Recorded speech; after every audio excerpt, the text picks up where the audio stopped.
What are the things that you put in the category that you think, basically, as far as we can tell, we don't really know how to move forward on understanding? Let's take problems that have been raised for thousands of years, where we're in exactly the same spot as we were thousands of years ago. So every one of us is convinced with good reason that we can make choices. Like I can choose to pick this up and throw it out the window, or I can choose not to. We all know we can do that.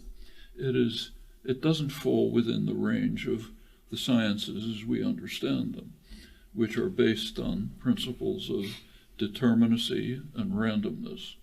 That much was understood in the 17th century, that you can have determinacy and you can have randomness. Is there anything else?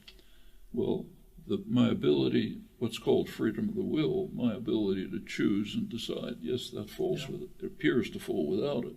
Now, there's a huge amount of literature arguing that this is an illusion. Right. We don't really have this. Yeah. But there's something very odd about that literature, as in fact was pointed out by William James once. Everyone who presents that argument believes that they are giving reasons to other people to convince them that they don't have freedom of will. But that means they're presupposing freedom of will. And in fact, we all accept it. Actually, I think Descartes had what today, up till today, stands as maybe the best statement about this. He says it's absurd to abandon what we know to be true just because there's reason to believe that we will never understand it. His reason to believe we don't have to accept, that is, it's divine, it's in the area of the divine. But we can reinterpret that as saying it might be beyond the range of our cognitive capacities.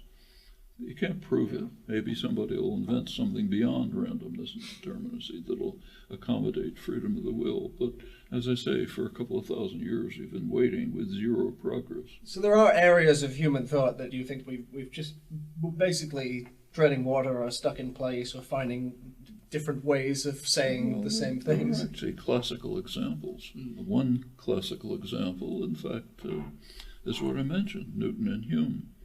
If you look at modern science, from Galileo through Newton and beyond, it was based on a conception of the natural world, the conception that the natural world is a machine, gears, levers, things pushing each other, things very much like the highly complex and intricate artifacts that were all over Europe at the time. So the world should be just a more complex one of those. It's called the mechanical philosophy. When Newton came, he was a firm believer in it, Newton, when he discovered that it simply doesn't work. That if you look at attraction and repulsion, they take place without contact. And he regarded that as such an absurdity, his word, that no one with any scientific intelligence could ever accept it. And the great scientists of his day agreed. Leibniz, Christian Huygens, others said, yes, of course, this is total absurdity. You're just bringing in occult forces. Well, what happened to that idea? Notice that Newton's theories were perfectly intelligible. It was the world that they were describing that wasn't. It did not, the criterion of intelligibility was you can construct a mechanical model for it. David Hume argued that Newton, in his History of England, he writes that Newton's maybe the greatest genius who ever lived. He uncovered and revealed and explained many of the mysteries of nature, but he left other mysteries which he showed we will never comprehend, namely these. All right, now let's take a look at what happened later. Science basically lowered its aims. It does not aim to give an intelligible concept of the world. It aims to give intelligible theories of the world, like Newton. But that leaves a gap. Now, there's several ways of reacting to this. We could say Newton, Hume, Leibniz, and so on were pretty stupid. We're smarter, so we realize this is nonsense. The other possibility is to say that we've discovered something since that they didn't know. Well, the second one is false. The first one is certainly false. Now, physicists often delude themselves about this by pointing out that if you take, say, general relativity and you think of curved space-time and geodesics and so on, there's no action at a distance. So therefore, we've overcome the problem. But we've only made the problem deeper because curved space-time is even more remote from the mechanical philosophy than action at a distance is. So I think we are left with this gap. We do not aim for intelligibility of the world. Now, if you look, there's a research topic here which could be pursued.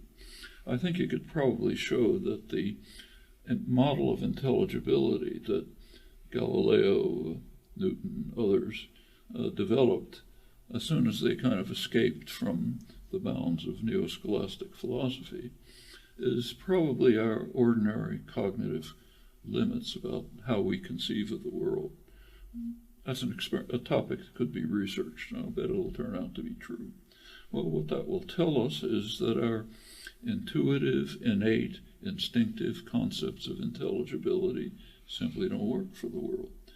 The best we can do is to lower our sights, try to find theories that we'll understand, that will somehow deal with the unintelligible world. Well, that's, as Hume pointed out, a mystery that we cannot solve.